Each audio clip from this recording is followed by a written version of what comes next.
Why do you have all these cards out?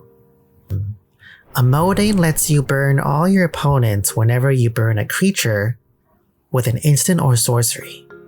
How should we build this deck? What if we took all them burn spells on that there table and put them all into 100 card deck? The store's closed. How did you get in here? What if there was some way we could maximize each of them burn spells on that there table to somehow bring down 40 life from each opponent?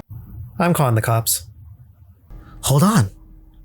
Let them cook. I guess you just need to play 40 lands and 50 non-burn spells and call it a day. I wouldn't build it like that. I'm confused. Should I play all the burn spells or not? This is how I would build your commander. Immodane makes each point of red mana you have very efficient, in that a lightning bolt can now deal 3 damage to each player, in addition to dealing 3 damage to a creature. I'm not very familiar with burn spells, but I would play cards like Weight of Spires and Spitting Earth as cheap ways to do a lot of damage. Chain of Plasma lets you convert each card into an additional 3 damage. Scred, Unholy Heat, and Crushing Pain are other good ways to have a good mana to damage ratio. Okay, just cheap burn spells. Got it. Not necessarily. We also want to have high cost burn spells that allow us to spend all our mana into burning down the table in the later stages of the game, when you don't have that many cards left in hand. So we can maximize the damage output in each individual card. So essentially what that means is playing Fireball-like cards, like Perforos's Intervention, Electro Dominance, or Creator's Claws. You can also play, Into the Maw of Hell and Shivan Meteor as big burn spells for the same effect. And what if we could get even more damage out of each individual card? There are multiple axes I would explore here, but the thinking behind this is being a mono-red commander.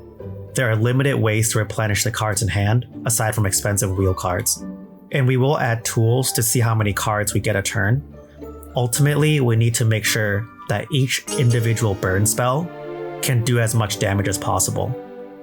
So damage doubling effects like Fiery Emancipation, Furnace of Wrath, or Torbrand are mana efficient ways to amplify each card we cast after they're in play.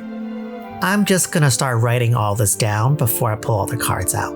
Another axis to get more out of your spells is spell doubling. So playing cards like Bonus Round, Gold Knight Castigator, and Arcane Bombardment. Another line to explore is playing cards like Finale of Promise, Past in Flames, or Mizzix's Mastery to recast the burn spells you spent from your graveyard for more damage. This is interesting. What makes this deck very unique is you can also play cards like Chandra's Incinerator and Toralf, God of Fury, as any excess damage you deal to a creature can be dealt to another player, which will trigger our damage doublers again, effectively getting 4 times the amount of damage off one spell if the board is right.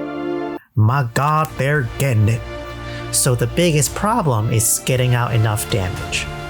Not really. That's like the easy part. The biggest problem the deck will have will be mana and cards. We can play big mana artifacts to help fuel our X spells, like Worn Power Stone, Soul Ring, and Thran Dynamo.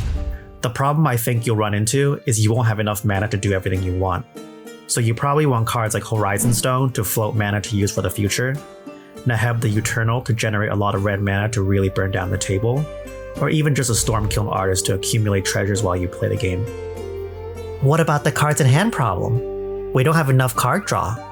What you'll want is incremental sources of cards, rather than one really big turn. So cards like Chandra Torture Defiance, Valakut Exploration, and Experimental Frenzy will be good to make sure you have enough action to take each turn. I would also add some creatures to cast our spells on, to make sure you're not reliant on your opponent's strategy. Cards like Stuffy Doll, Hazaret the Fervent, or Brash Taunter are good ways to sink damage into and not lose them because they're indestructible. Wow, you're really good at this. Is there anything else we need to do? There is one last thing I'd do. I invoke the philosophy of fire! Yeah. And I'm Michael J. Flores. You can tell me all about that back at the station. I think they just wanted to help. Trespassing is trespassing.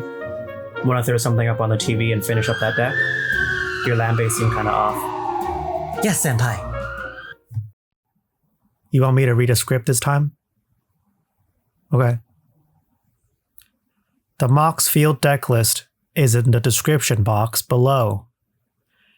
If you want a copy of Immodane and other Wilds of Eldraine cards, use the link below to find a store near you and support your nearby LGS for your chance to open some amazing Eldraine cards. Also, don't forget to subscribe to our YouTube channel to support our LGS. Oh, we finally did it. If you like what you saw today, you can watch our Lord of the Nazgul deck tech, where we try to make a ton of wraiths and also play Thrumming Stone. All right. Good night, everyone.